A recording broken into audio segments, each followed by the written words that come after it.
Assalamualaikum warahmatullahi wabarakatuh. Kita bertemu lagi pada sidang pagi ini dalam membicarakan satu persoalan pokok yang menjadi buruan dan juga yang sentiasa dikejar oleh setiap manusia di muka bumi.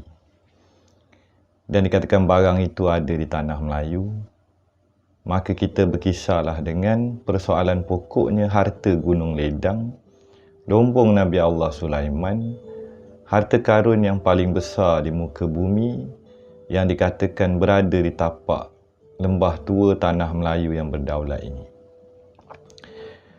Baiklah, cuma pada pagi ini saya inginlah mengubah sedikit pandangan kepada sidang penonton.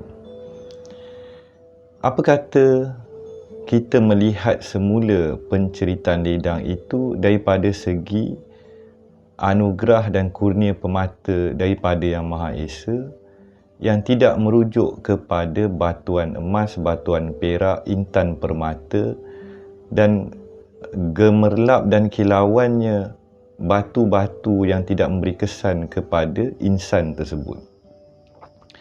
Andai kita membuka minda kita pada pagi ini dengan satu pola pemikiran yang ada di depan mata kita, iaitu sesungguhnya anugerah yang paling agung daripada Yang Maha Esa sebenarnya adalah jamuan hidangan daripada langit tersebut.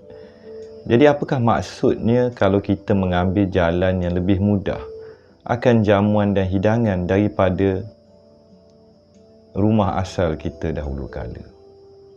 Jadi kalau kita melihat akan buah-buahan, jamuan dan makanan tersebut dan permata-permata yang ada di dalam dada bangsa Mala, orang Melayu yang asal, maka di setiap detik dan ketika daripada bicaranya sebagai saya yang mengesahkan keesaan itu, bahasa yang membahaskan ketuhanan, setiap detik ketika lapangan, dataran dan makamnya itu kita berada di dalam istana ketuhanan tersebut. Dan dalam pandangan pendengaran hirupan udara tersebut, semua itu adalah permata anugerah dan lombong yang tidak dikecapi oleh makhluk yang lain kecuali seorang insan atau hamba yang bergelar Mala ataupun orang Melayu yang memegang rantaian-rantaian ingatan kasih daripada Yang Maha Esa tersebut. Andai pagi ini kita dapat melihat iaitu bakul kasih itu ada dan telah dikurniakan kepada leluhur kita, kepada diri kita, maka permata yang lebih bernilai daripada emas, lebih bernilai daripada delima sakti, panca sakti, dan yang menjadi buruan perebutan dan menimbulkan pembunuhan, peperangan dan rampas-merampas, hasad dan dengki itu bukanlah permata sebenarnya. Jadi adakah permata ledang Sulaiman itu adalah ingatan kepada Yang Maha Esa, limpahan kasih, memakan makanan yang tidak hancur, jamuan yang abadi, rasa yang tidak pernah putus dan habis, dan air hayat ataupun dikatakan telaga yang menghidupkan dan memudakan orang itu, iaitu telaga abadi tersebut telah wujud dan tidak pernah terputus daripada dada, kejiwaan, rasa dan olahraga seorang yang bernama Melayu, Bani Jawi dan juga insan yang dipakaikan pakaian Melayu tersebut. Jadi mustahillah kalau kita melihat dalam pola pemikiran yang agak berbeza pagi ini, iaitu sebuah anugerah kepada satu bangsa daripada Yang Maha Esa, tuannya kepada orang Melayu tersebut dalam setengah pemikiran dan ketuhanan itu. Anugerah kepada hambanya itu tidak pernah terputus, tidak hancur, kekal abadi sepanjang zaman. Saya ambil contohlah. Kadang kita boleh menghadirkan bauan seperti bunga ros, walaupun bunga itu tidak pernah wujud depan mata. Dan kadang dalam aliran ketuhanan atau sufi dan kalangan orang Melayu yang terdahulu, dia kata, Fauzi, hidup atuk dikelilingi oleh haruman bunga. Haruman gaharu yang tidak pernah putus. Matahari itu merupakan satu sinar. Di malam hari tetap ada cahaya. Jiwa yang tenang berlapang dada telah cukup dan puas. Harta apakah yang boleh memuaskan manusia? Tidak lebur, tidak ditinggalkan dan sentiasa dibawa dan kekal dalam setiap lapisannya, kerohaniannya, jiwa dan raga seorang yang dinamakan Melayu tersebut. Andai pagi ini kita dapat melihat akan satu ujian yang dikatakan Gunung Ledang, khazanah yang meliputi langit dan bumi, itu melebihi daripada yang dikatakan benda mati.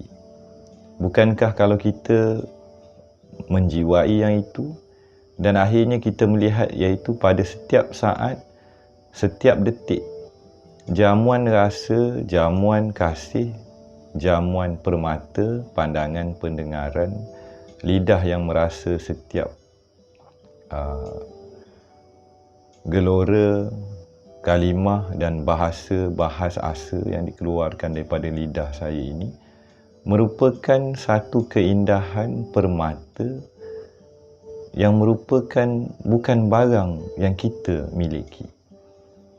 Jadi andai seorang Melayu yang saya dapati di dalam jejak warisan iaitu dalam bahasa lain, kita tidak pernah meninggalkan Gunung Ledang. Kita tetap berada di dalam sebuah istana ketuhanan tersebut. Permata-permata itu sentiasa tidak terpisah, tidak disorokkan dan tidak gaib. Dan jamuan di majlis atau dikatakan hidangan daripada langit tersebut tidak pernah hilang, lupus dan tidak pernah habis dimakan.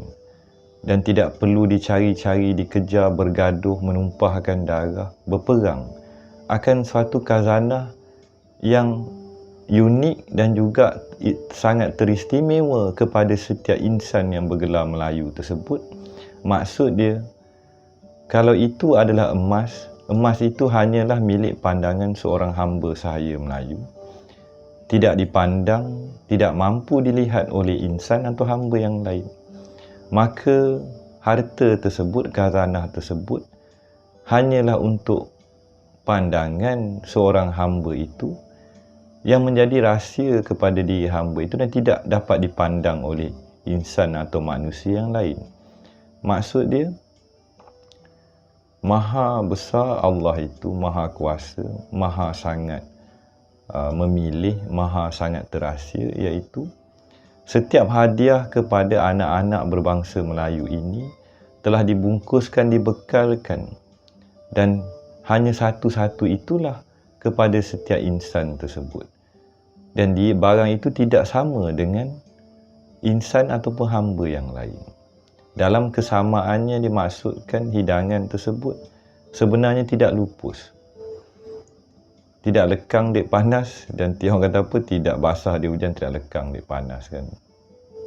Inilah yang dikatakan iaitu andai kita mampu melihat daripada kadar yang lain iaitu nikmat-nikmat hidangan, makanan, pakaian, rasa tersebut tidak pernah putus hatta dipersada, dipusarakan nanti pun rasa itu tetap wujud kekal abadi sepanjang zaman. Inilah kadang kalau kita mengambil jalan yang lebih terbuka, di dalam jalan yang tidak terkejar-kejar, jalan yang tidak mencari barang yang tersorok, yang tidak berebut dan tidak dirasakan dibuang tersisih, maka istana itu, hidangan itu, taman bunga itu, haruman itu sentiasa ada. Cuma kita mungkin dikatakan iaitu tidak memandang, tidak menjiwai dan tidak merasakan seadanya itu. Jadi kat sinilah kadang kalau kita perhalusi secara amat mendalam jauh di lubuk hati, di lubuk kejadian alam semesta, mustahillah satu anugerah yang telah diberikan di dalam atau daripada perbendaharaan yang Maha Esa yang tidak pernah habis itu ditarik balik.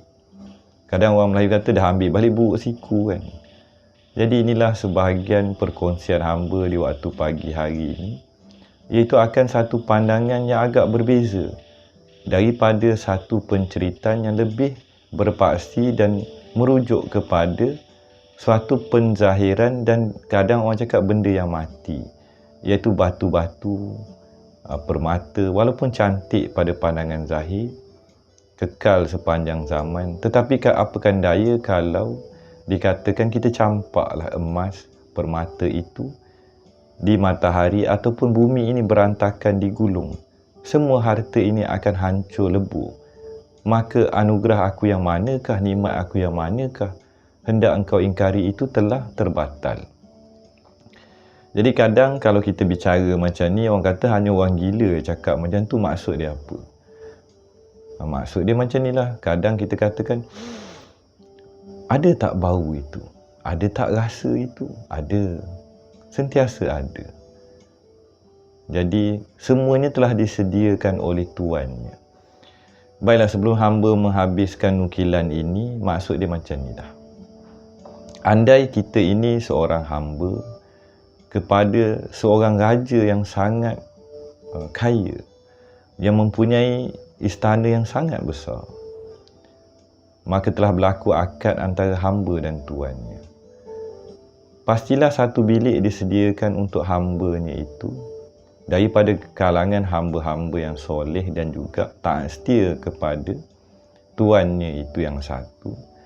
Pastilah bilik itu telah tersedia, tempat tidur itu telah tersedia, makanan itu telah disediakan. Kerana tuannya kepada kita itu bukanlah tuan yang zalim, bukanlah tuan yang mendera hambanya. Maka kita sama-samalah perhalusi kembali akan penceritaan sebuah anugerah dan cerita dan lakonannya yang kadang kalau kita perhalusi, kita menjadi sedih, kita menjadi lapang dada, dan kedukaan dan tercari-carinya khazanah warisan bangsa itu akan kita tinggalkan dan telah cukuplah seadanya. Kita bakal bersambung kembali dengan wabillahi taufiq wal hidayah. Assalamualaikum warahmatullahi wabarakatuh.